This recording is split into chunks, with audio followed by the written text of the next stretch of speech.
The Raven Mocker.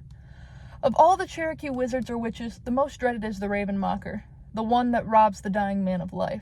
They are of either sex, and there is no sure way to know one, though they usually look withered and old because they have added so many lives to their own. At night, when someone is sick or dying in the settlement, the Raven Mocker goes to the place to take the life. He flies through the air in a fiery shape, with arms outstretched like wings, and sparks trailing behind, and a rushing sound of the noise of a strong wind. Every little while, as he flies, he makes a cry, like the cry of a raven when it dives in the air, not the common raven cry. And those who hear are afraid because they know that some man's life will soon go out. When the Raven Mocker comes to the house, he finds others of his kind waiting there, and unless there is a doctor on guard who knows how to drive them away, they go inside, all invisible, and frighten and torment the sick man until they kill him. Sometimes, to do this, they even lift him from the bed and throw him on the floor, but his friends who are with him think he is only struggling for breath. After the witches kill him, they take out his heart and eat it, and so add to their own lives as many days or years as they have taken from his. No one in the room can see them, and there is no seer where they take out the heart, but yet there is no heart left in the body.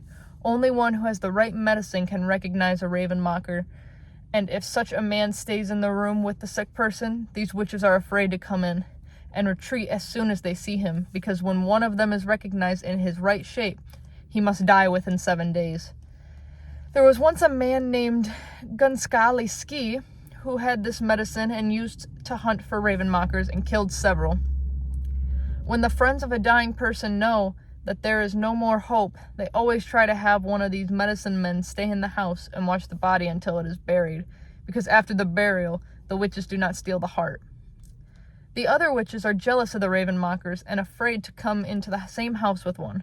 Once a man who had the witch medicine was watching by a sick man and saw these other witches outside trying to get in. All at once they heard a Raven Mocker cry overhead, and the others scattered like a flock of pigeons when the hawk swoops.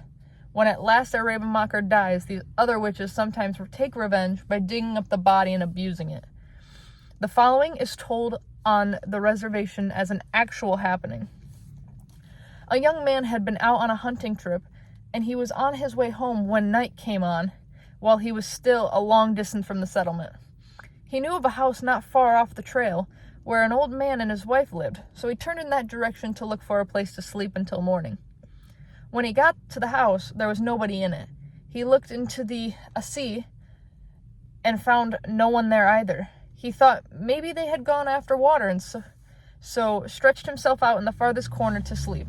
Very soon he heard a raven cry outside, and in a little while afterwards the old man came into the sea and sat down by the fire without noticing the young man, who kept still in the dark corner. Soon there was another raven cry outside, and the old man said to himself, "Now my wife is coming." And sure enough, in a little while the old woman came in and sat down by her husband. Then the young man knew they were Raven Mockers, and he was frightened and kept very quiet. Said the old man to his wife, "Well, what luck did you have?" "None," said the old woman. "There were too many doctors watching." "What luck did you have?" "I got what I went for," said the old man. "There is no reason to fail, but you never have luck. Take this and cook it and have something to eat." She fixed the fire, and then the young man smelled meat roasting, and thought it smelled sweeter than any other meat he had ever tasted.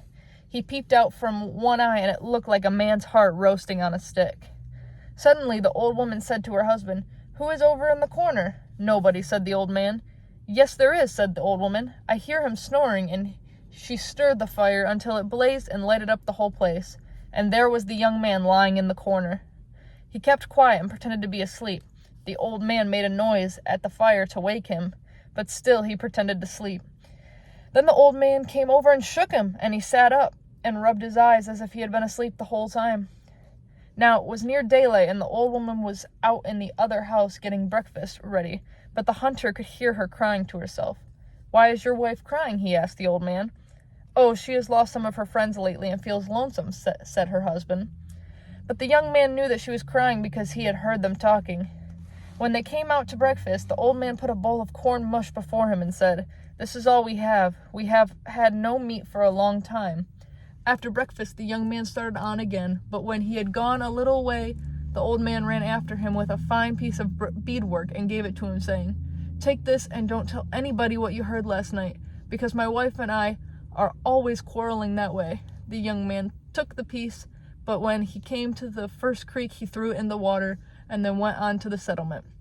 There he told the whole story, and a party of warriors started back with him to kill the Raven mockers. When they reached the place, it was 7 days after the first night. They found the old man and his wife lying dead in the house, so they set fire to it and burned it and the witches together.